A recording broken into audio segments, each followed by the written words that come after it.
Hey everybody, thanks for joining me. It's good to see you all. This is Andrew J. Magnuson with the AJM Band. I want to take you a little bit through our studio today and the recording process in which the AJM Band does, and bring you up to speed on how we made the album the hard way. So to start with, let's go take a look at our actual recording room. Alright, so let's go in here and take a look at the main recording room. This room is where we keep all the amplifiers and a drum kit and the microphones, and everything is usually recorded in this room. Frank typically brings his own drum set. This is mine. It's here for practice purposes. So Frank will usually bring his on over, and we like to record together as a group when we can. That's not always possible, so sometimes, like there's several songs on this, Frank and I laid tracks together. He'd play drums, I'd play guitar and sing. And then we would bring in later, Daryl would come over and Bill would come over, and they would lay their tracks down separately, and we would go back and mix it all together in the end. So let's go back in here and I'll tell you exactly what tracks are. Okay, as you can see, this is our main control room, and this is where we do all the mixing, all the editing, all that sort of stuff together.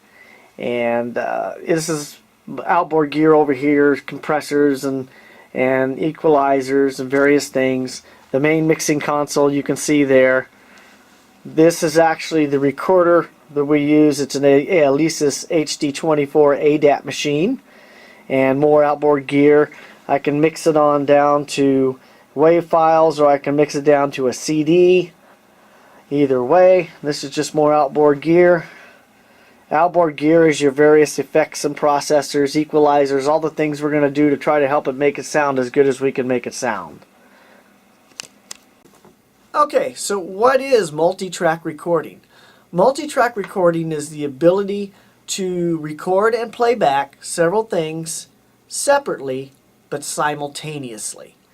Early recordings in the 40s, 50s, things were done where a band went into a room like that.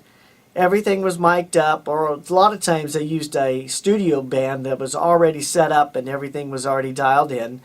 They would make it sound as good as they could, and then they would record it. And they'd keep recording it until they got a take they liked, and then they were done. And they would go and get cut to record, and there was your song or your album. Multi-track recording came along in the 60s. The Beatles were one of the first to use it, and it started with just 4 tracks. And I can only assume that maybe they did music on left and right on 1 and 2, and then maybe did vocals on 3, and other things, backup vocals or percussion or whatever on 4, and then they would go back in and mix those, set the tones for each one and the volumes for each one, and do what they call a mix down. That just kept growing, and it went to 8 tracks, then to 16 tracks, and by the late 60s, early 70s, 24 tracks became the standard. And it was all done on a big 2-inch tape. It had the machine had 24 recording heads, tiny heads, stacked on that 2-inch tape.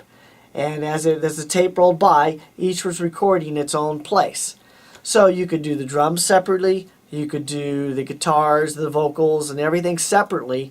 And if you didn't like it, you could always back it up and re-record that particular instrument until you got that instrument right. And that really allowed for a lot more time to be spent in the studio and to get a lot better sound, which is the explanation of why things started sounding so much bigger and so much better as the time went.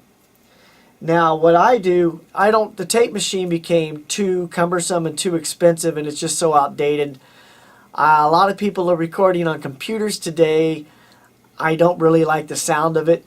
So the ADAT machine I showed you is the closest thing I could find that would replace my tape machine. It records 24 tracks digitally, but yet I still mix and use everything else, outboard gear, analog, to try to get as much of the old kind of sound as I could.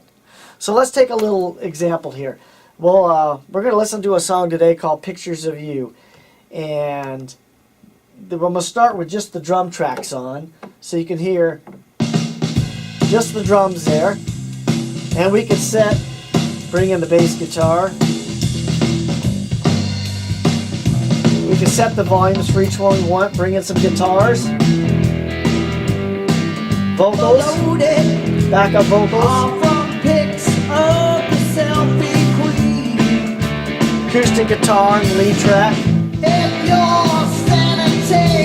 So everything can be brought up and down or tones shaped in the way we want it to do. And that's basic multi-track recording, and that's what we do. So now I'd like to feature for you a song off our new album, The Hard Way. And this is a song called Pictures of You. It's a story of a very beautiful girl who just gets a little carried away with the whole selfie thing and constantly blows up my email and my phone. I hope you enjoy listening to it because I had such a good time making this song. When I was writing it, I just knew I was onto something. Recording it was a ball, and every time we play it live or I listen to the CD, it just makes me laugh. So I'm going to put up some lyrics for you so you can see what's going on. And in the very near future, we're going to be working on a real music video for this song, and I'll share that with you as soon as it's done. But in the meantime, enjoy Pictures of You, and we will see you all real soon. Take care.